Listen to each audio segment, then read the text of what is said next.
All right, guys, welcome to wealthcurated.com. This is Full Auto, our podcast that looks at everything automotive and another bike feature, and got some cool people here who are running this gig. You can see it in the background, Never Ending Cycles, Ben and Jess, and it's a fun story. And before we came online, they asked me, why are we doing this together? And so we chatted about our backgrounds and some commonalities. But what I didn't tell them, aside from I just love that they're building bikes that everybody can get on. And I think bikes ought to be ridden. They think bikes ought to be ridden, but they also, it appears, have an affection for whiskey and cigars and bow hunting, all of which I'm all in on. And and they're in the middle of this is kind of like Life 2.0 for them. I'll let them chat about that here on the heels of COVID. I know a lot about COVID restarts as well. So it's kind of like we're like bike soulmates from afar or something. I don't know, but welcome to the show.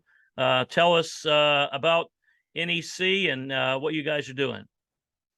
So we are still a small company growing in all areas: service work, electronics, builds. But we basically are a customizing company. So I believe in resto mods. Probably not going to find me restoring something period correct. Just not my thing. Because it's my business, I can do what I want, and that's what's been fun, right? That's right. And I was in the Harley world. I own a Harley. Nothing. I love the motorcycle. I love all of that, but I don't like the rules with, if you modify something, you kind of got to stay with what their products are. And yes, you can change stuff, but it's just not the same. And so in this world, it's literally just as long as it functions, there isn't any rules. It needs to run and shift and ride and be safe, and everything else is just up for discussion and options. So we have your bikes look good too. They look good too. So if I never had to touch an engine again and just make them look pretty, I'd be happy as hell. That is my childhood, like artistic Lego sets, all that stuff coming out and into the motorcycles. Gotcha. Yeah. Jess, tell us a little bit about the backstory. I read that this sort of was birthed or came to fruition on the heels of COVID. Yeah, Ben had actually something to do to keep himself busy, and it was just prior to, we'd been in each other's lives for a long time, but this was just prior to us dating. Was building a bike for basically for fun, and sold it in about 30 minutes. 30 minutes, yeah. And thought, well, that was fun. Let's do that again. And so about build number 2, I came into the picture, and so that was the summer of 2020. Okay. Right? As are we opening back to the world or not? Yeah. Kind of limbo world.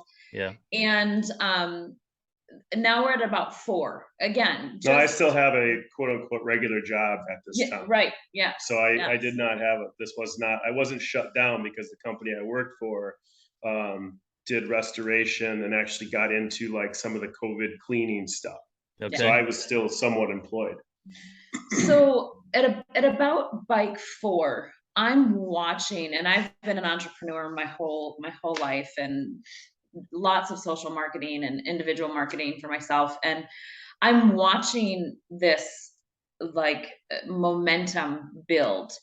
And I said, babe, this is going to be full time. And he said, well, that's effing scary. And I was like, I don't know what to tell you, but like my spidey senses are usually spot on. And from that point through the rest of that year, from about September on, we sold and commissioned about another 7, I believe it was. And it was like, oof. And then I think 2020 was more like 12. Well, 2021, it was another 12. It was about another 12 or so. And now I can't even tell you the timeline on how the rest of the last 15 months have gone, because we're over 35, I believe, commissioned throughout the United States and Canada at this point. Nice. Yeah.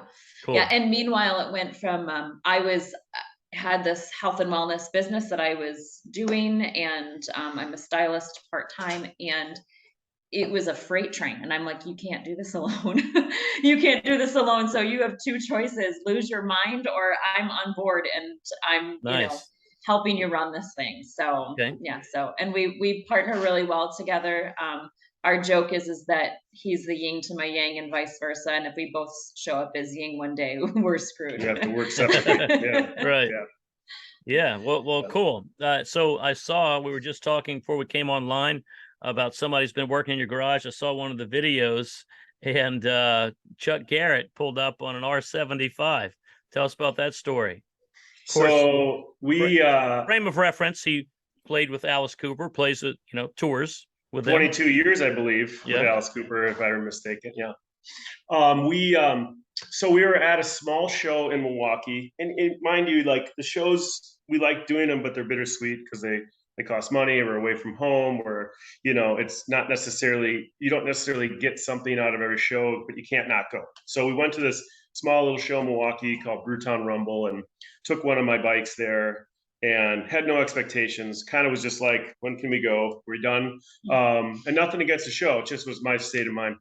And so we, at the time, also had our golden retriever puppy, which you've seen in pictures probably. Yeah. He was maybe 7-8 weeks. He was Yeah. pretty new. He was pretty Yeah. new to us. So we had him maybe a week.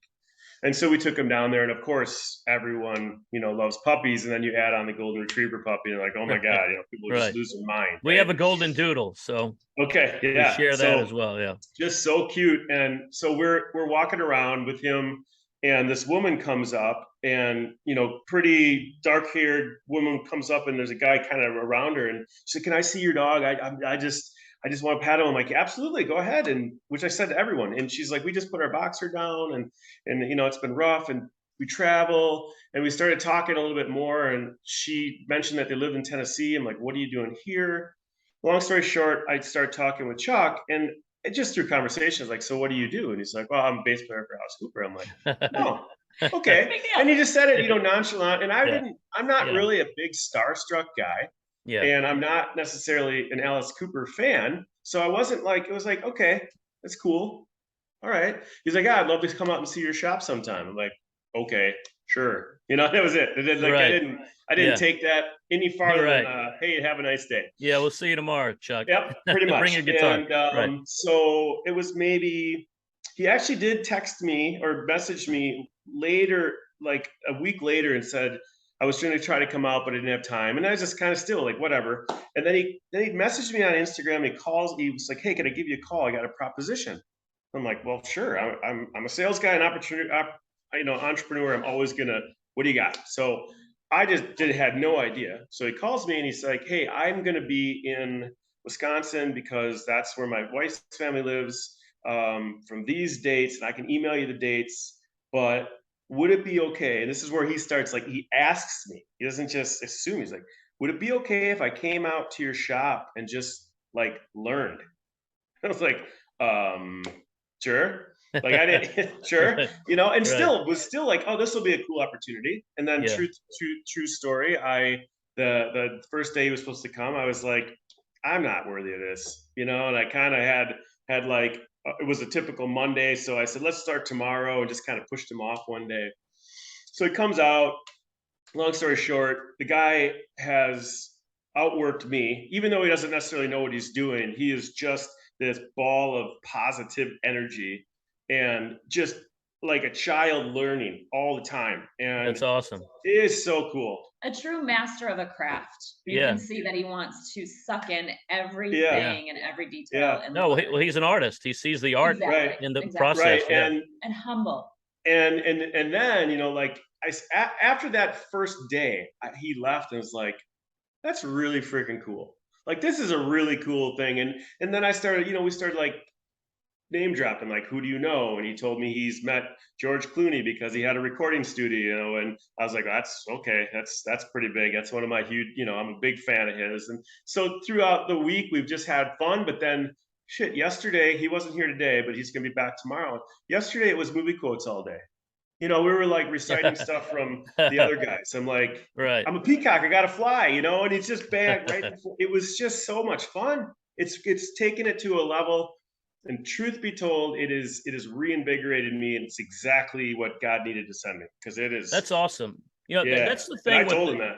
yeah, I mean, that's the thing about the bike community. It really is about community, right? Right. It's the kind of people you meet, it's the experiences you share, it's the art you pursue together, it's the sounds, the smells, the just the Yeah. whole thing that you share in community. That for Well, me, that's what's so infectious. I would agree 100%, but I would also take it a step farther, that we enjoy more is the vintage bike world. Yeah. Yeah, Because anyone that enjoys vintage gets the nuances, they get right. those things, but they also Yeah, have an appreciation for what's like what has been. And yep, those are the people that we like always seem to connect really well with, because yeah, everyone are passionate. Like we Yeah. have this same, yeah.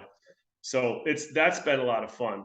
Well, and as But you know, Bruce, like the backside of entrepreneurship is mastering the mundane. You know, yeah, the yeah, tedious tasks that like you wake up and it's a Monday and like I don't wanna, so right. having passionate people in that community, like that's Yes, what gets us going and keeps us moving on a yeah. continual basis. Yeah. Yeah, Yeah. you know, that adrenaline in this community, that adrenaline can always be there. You know, a conversation, or you talk to somebody about a new part, or Right. you just crack the throttle and Right. show them, what you did with the engine or the pipes or whatever. And Yeah. it's a way to keep that adrenaline going, which does not exist in a lot of jobs, right? It doesn't, and it's, oh yeah, that's why I do this. Oh yeah, Right. that's, yes, I would agree.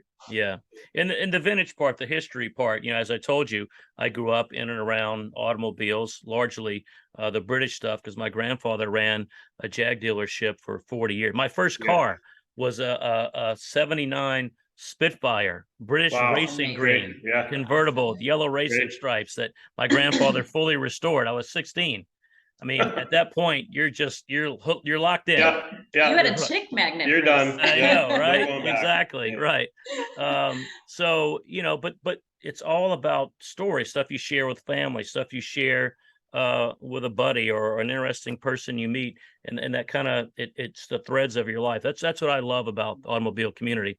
Yeah. It's interesting that the world is small. We're all told that we're just 3 steps away from knowing everybody, and it's interesting, how you're telling us how you came to meet and know Chuck, but Alice Cooper is a friend of mine in Orange County, guy by the name of Greg Laurie, leads a big church out there and has known Alice Cooper for a long time and has shared his story. So it's really interesting how small and connected the world is. Well, and Um, that was fun for us to learn that, I never would have even imagined Alice Cooper was a Christian. Like, wouldn't, yeah, and I asked Chuck, "Are you a Christian?" He's like, "No, I'm Catholic." I'm like, well, okay, that's all right. So all whatever you right, want to call it. But yeah, because yeah, at one point I told him, this is like, see, this is like a God thing to me. I don't believe in coincidences, and he yeah, said the same. So yeah, it's pretty cool. And yeah, Alice's a charitable foundation that he runs and organizes is amazing and spot on to what we're yeah, passionate Yeah, about. right. We're, wrapping up launching 5 teenagers. So so anything that has to do yeah, with, yeah, encouraging and, right. yeah, it's great. Been there, done that. So let's jump into the build process. Sure. I've seen your bikes. I've seen the BMWs, the KZs, the Hondas. Yep. What is your sweet spot, if there's a sweet spot, or is it just bikes that shows up front and center, or you say, hey, I think I can do this with that? What's your build process? How do you go about selecting the bike and then diving into the design philosophy for a given bike? There's a couple ways that I get into the bike design, the particular bike we're going to use. It's 3 ways. One is customer already owns a bike. They want me to customize it, which happens a fair amount, not too much, maybe 3-4 times. A customer that has a particular bike they've always wanted. This is what I want. Can you find it? And then the last would be a customer that really wants a vintage bike but needs the guidance on what should I have? This is Gotcha. my Yeah. first bike. This is, so then just to get to that point, what I always start doing, and it's kind of a tough question to ask, male or female. I'm like, well, how tall are you? What's your weight?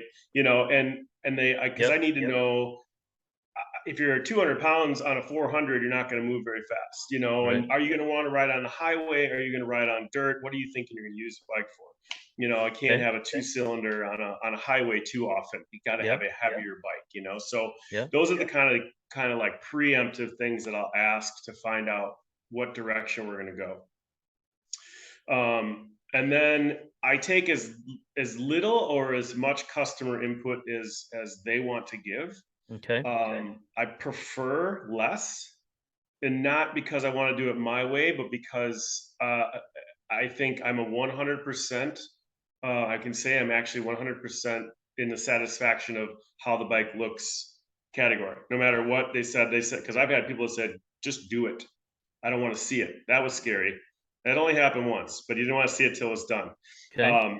And then most people are like, I really like this color. I have them get on Instagram and download, you know, find every cafe. References, yeah. Let's say they wanted a BMW R90. Just send me as many pictures as you need to, you know, and this is where we'll go. So that's kind of the overall, you know, I want to know their color. I want to know if they want a cafe seat, they want a flat seat. What kind of tires do you want? And then a lot of times they already kind of know, or I'll send them pictures of like, what do you think about this? So once you get all that, then you go out and find a donor bike, or you already have the bike and you pitch that bike No, to I that client? typically go out. Typically go out and buy it. I don't have the space for having extra bikes around. In a perfect world, I would like to have one or two that are always being built that could be sold. That's a goal to get to. So we just build it how we want, and then I'll sell it. But yeah, we'll go out and get the bike. And I've gone as far as I bought a 12-hour round trip to pick a bike up. And I don't do that too often anymore, but it is nice sometimes just get out of the shop and just go have some road time and acquire the bike. Obviously in that start of it, they'll give me their deposit. So that covers the bike and the parts and whatever we need. Bring it back in. There's obviously a lag time from if you said I want a bike today and ready to buy, nothing's gonna happen for a little while. I'll get the bike, but it's probably gonna be a couple months before we even really discuss like how it's gonna go. Okay. So then once the bike's in the shop, I don't, because I think of a little bit of my artistic, this is where my flaws become positives, because I'm a little spontaneous, a little bit impulsive. I have ADHD, all those things, right? So I don't think about your bike until it's on the table. I really don't. I mean, yes, I'll go back and forth if you send me a picture and you send me this and that. But once it's on the table, it's like then everything starts. Right. Yep. Yeah. You know, So we got our you design and build on inspiration. Yeah. When that bike's in front of you, the inspiration kicks in. Yeah. You know, we got our own powder coat system, which has been a game changer because that's fantastic. You know, and I didn't have a problem hiring someone to do it because I didn't have to do it as far as time wise. But you know, if you go to Prismatic Powder Coat's website, they have 6,000 colors. Right. And so you literally I'll pick a theme, and then I'll pick up like 2 powders that I want to use on that particular bike. And you'll see throughout every build I do, there's like this little bit maybe blue, and this bit is gray, and the rest of them are gray, but then there's little pops of color here and there. So that really has been a huge, I think, eye candy for a lot of customers. Like, wow, that's great. I love that little brass bit you put there. And those are the fun surprises. That's where, like, if they just let Ben go, like behind us, the spokes on this bike are this royal metallic blue, and it's stunning. That's cool. I Yeah. don't know how you can see it. Yeah. But I was a little bit like unsure.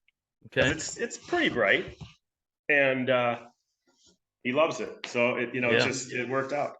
But. So I'm in the middle of this new project build. I was telling you guys before we came live. Found this just really interesting opportunity on a 2000 Triumph Thunderbird 900. Right.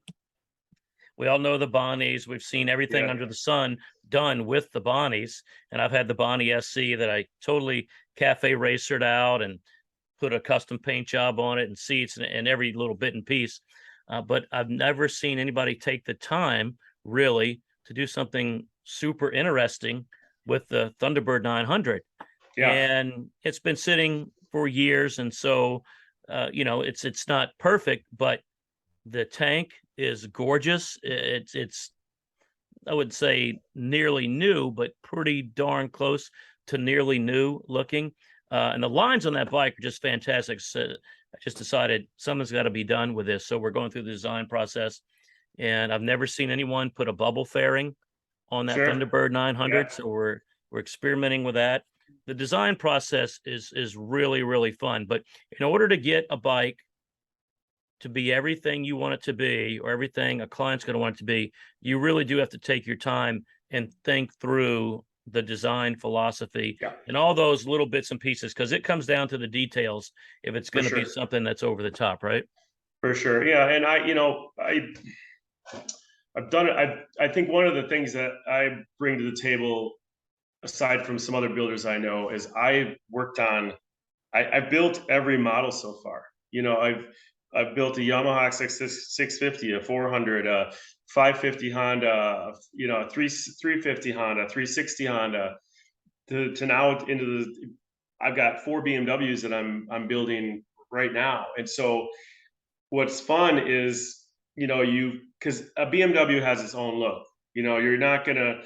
It would be disgraceful to take a BMW tank and swap it out for something else, in my opinion, right? Because that's what Yeah. that's what the bike is. Yeah. So that part is definitely being able to, like, again, know what the customer wants, but so much of it comes down to, I'm really a less is more guy. You know, I've Okay. got a customer that wants me to do, we're actually commissioned already to do it, you know, a CX500, put a monoshock on it, basically make a picture bike that he showed me from a picture, like, this is what I Okay. want. That's fine. That's fine. It'll be a cool bike. But to me, it's like you're changing it almost too much, that it's not as authentic. Because again, my thing is resto mods. It's not full custom, you know. So, Yeah. but that's just my growth. Maybe it could change, but Okay. so. Interesting. So how much of the yin and the yang, as you said, goes on in the build process for you guys? Do you both work on some? Do you come in one day and say, aesthetically, I don't know, maybe we should go this direction?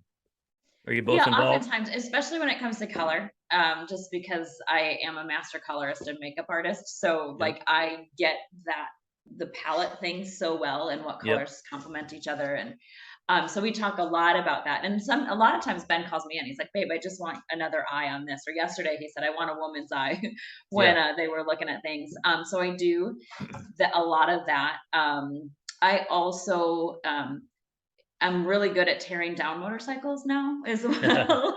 So Yeah. there are definitely times that I'm actually out here in my, overalls and getting actually dirty too, which I like. Nice. I grew up in a garage with my dad. My dad is 71 and still has a bike project. He always has a bike project. Nice.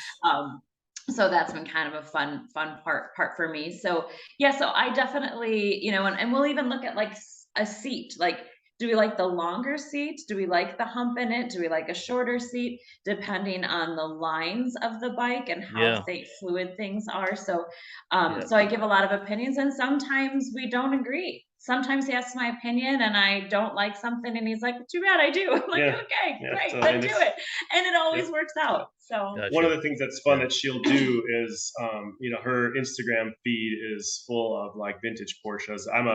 That's a dream car of mine someday, yeah, Okay. aside from a 68 Bronco, which I grew up in. Nice. Yeah, so that Yeah. someday we'll get there. But you know, she'll take all those old European cars had such a great color contrast. Like so she'll pull those in and she'll send me a picture. Like the last, this is Kawasaki that we just finished with the white wheels. If you're familiar with, remember that one? That was based off a Mini Cooper that she saw. It was Oh, like yeah. perfect color. So Yeah. that's something that, you know, we've come up with themes. Like I want to use, it's like a cream and a green on a bike, and I haven't found Okay. the right bike yet. But Yeah. that's something that, and it is fun because we both, you know, we appreciate each other's opinions. We're both confident enough to say no, we don't like that if we don't like it, Mhm. and Yeah. it works out well. I've also So become the patina department. Yes. there you go. Very good. Yeah. We have a couple Yeah. bikes that we've patinaed, and one was actually Ben's Nice. Yamaha that was kind of on accident. And it's a long story, kind of funny, Yeah. but long story. And I'm like, that's okay, babe. It's gonna be like a polished turd. We're just gonna like Right. keep the patina theme and throw some clear on it. That can And work. Yeah. It's great. people It's my love it. favorite bike. Yeah. They love it. Yeah. So I've done it on Yeah. several tanks since, actually. Very cool. So tell me about the blue and white CB400F Super Sport. I've seen that bike, a number of your photos on social media. It's gorgeous. You took it to the hand built show, right? Yep. Yep. So aside from it being one of the prettiest bikes I've ever built, it came to me, the story is even better. So it was a father and son. Son was like 17, 18. They lived in Kansas, and calls me up again. This was when everything was still COVID happening. Like people were buying bikes. Like, what are we gonna do with ourselves? Trying We to need get to do outdoors, something. yeah. So he called me up. He's like, "Hey, we've got this bike. My son and I tried to build it, and we just can't. We're stuck. We want to, would you take this project on?" I said, "Absolutely, it'll be fun." And it was fantastic customer, fantastic family. Like really, really, it's one of the bonuses is we make long-term friendships of these people. And so the kid was going to be graduating and going to New York for school, and we designed the bike. And a lot of times, like this is another time where I'm like, you're not going to get to see the tank, so you don't get to see it. Sorry. Like you can tell me what colors you want. Like I knew they wanted the Firestone tires because I actually already brought those with me. I took it upon myself to buy a paint marker and make just all those pops. I Yeah. chose the white spoke. Another example, I chose white spokes, and I'm like, I don't know if they're gonna like it. I don't know, because I'm dealing with a 55 or 65. He's an older gentleman. Yeah, he's 65, 70. Yeah, and an 18-year-old. 55 they is both not have older. opinions. I'm about to be 54. 55 is not older. No, No, but 65. older for an 18-year-old, right? Yeah, To yeah, have yeah. so there. Right. So, anyways, I'm dealing with two people that kind of both have vested interests. Yes, it's his bike, but it's his money, and so it was a little trickier that way. Yeah. Ended up they loved everything. Didn't show them the bike, the paint job, and then the best part about the story. This is fantastic. So, Jess and I had always joked that we wanted to go to Austin. When we first met, we were sitting at a bar that we've known each other for 15 years, probably longer than that. We were sitting at a bar, and I said, "How do you feel about Austin?" She's like, "Are you asking me? Are you asking me to move there?" I'm like, "No, but kids and maybe someday, So Yeah. and that was it. Kind of just joke about it. And so when our kids would get crazy, we were like, "How about Austin?" And Right. so I see a fellow builder post that he had his bike in the show, and I was like, "Oh, that's cool." So I impulsively, again, didn't tell her I was doing it. This is part of the surprise. Didn't tell the owner I was doing it. I submitted the bike, put a little story behind it, and it rarely happens. Within, I think, 6 hours, boom, you're in. Got it. Nice. I'm like, oh God, guys have waited for 2, 3, 4 weeks That's to awesome. get it, to get a no. And Right. so I immediately walked into the office, and I'm like, "Hey, so remember that Austin thing? So we're going." It's like, "What?" I'm like, "Yeah, it's like in 2 weeks. It's like in 2 weeks, and the bike's not Nice. done, and here we go." So, and at that point, I still wasn't decided if I was going to do that bike or my BMW, because they were both right about the time to be like they could have been finished at the same time. Okay. So called dad, said, "Hey, I asked for forgiveness instead of permission most of the time. Submitted your bike to a prestigious show in Austin, got accepted." And he was super excited. And I said, "How about this? How about we do this, Jim?" I said, let's surprise your son. Let's take the bike to the show, put it in the show. You guys come down because you want to meet me, because I don't get to meet many of my customers. And just bring him down and come meet me and see the cool show. And he's like, "That's a great idea. We're gonna have we got to figure out how to keep him in the dark." And the kid's smart, so he was like, "I don't know." That's all awesome. the way down to we pushed my BMW into the trailer and made a video like, "Hey, we're heading to the hand build show." Closed the door, and so kid that's didn't awesome. know. So it was unveiled to him there. Very cool. So that's why fantastic. you see him in the pic. Yeah, Oh man, he's shaking like a leaf. Amazing. It was so cool. Dad and mom are both bawling. It was just, it made it all worthwhile for sure. He'll never get rid of that bike. No. That's a And great I told him, story. you're not taking it to New York either, buddy. You're leaving that in Kansas. Right. And the So name of that bike is the Graduate. Yeah, that's the name, the Graduate. That's fantastic. Yeah. Yeah, that's super. So I saw great one story. recently. You posted a KZ 750, sort of a burnt umber color. Oh yeah. Or for the non-artist and non-color theory people, orangish. Yeah, orangish. But it's like a burnt orange, right? Tell me about that bike. Beautiful bike. I love the lines, simplicity, but it's just really cool looking vibe.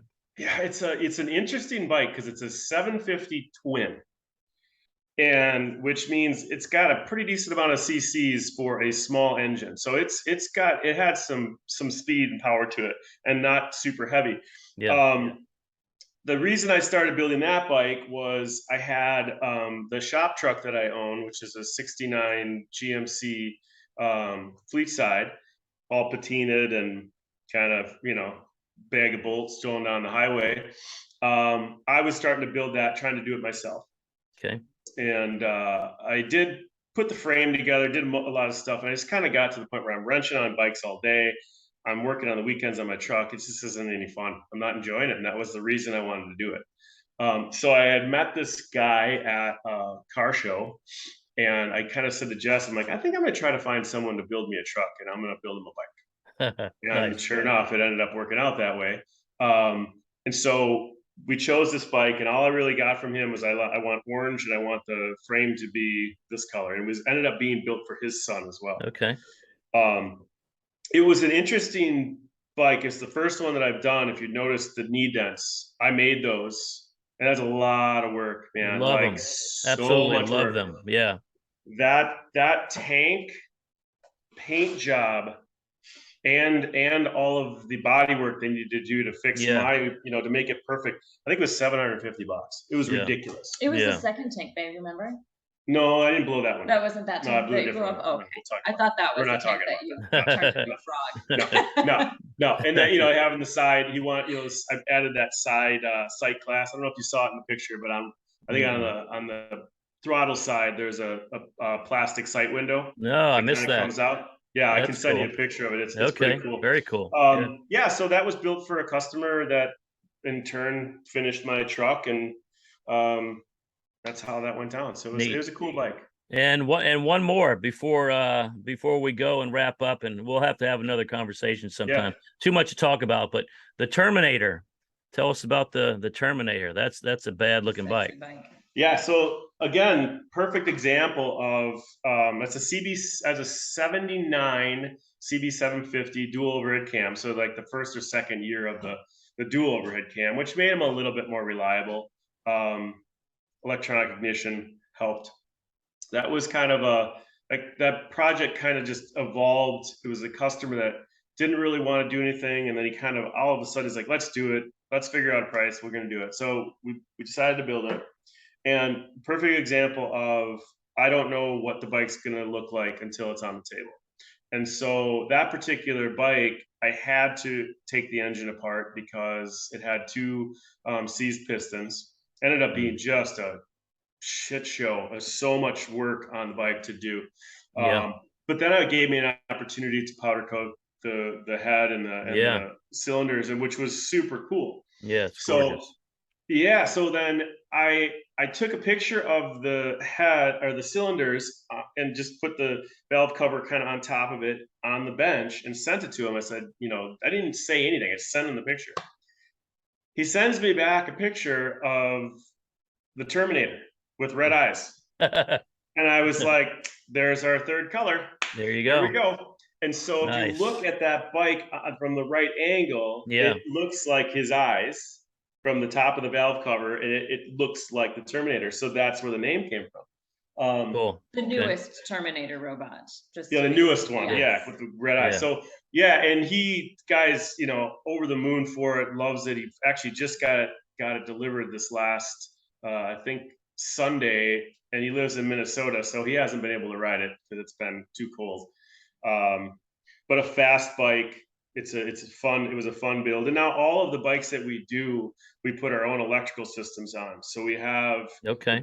every piece of wiring is stripped off the bike there, except for the wires that come off the stator, the charging system. Everything else is new. And so similar to like what Moto Gadget M unit is, we have Yeah. our own system that we use, Neat. and it's made for us. So it kind of modernizes everything and makes my loom this big instead of this big bunch of wires and rat's nest. So Okay. that part is probably one of the biggest things that we offer, and it's not even an option. I don't even offer to do original wiring anymore. There's no Gotcha. reason. Yeah. So yeah. two questions before we go. What's your average build time? And what's typical price point for your builds? So average build time, if I was only building one bike and it was on the table, would probably be about 2 months. Ironically, this one, I mean, I don't know how we put it together so fast. Because Chuck was here. Yeah. It's just Gotcha. crazy. So, but again, there's still a good month left of tuning, getting it running. So I would say average build time once it's in the shop is probably 3 months.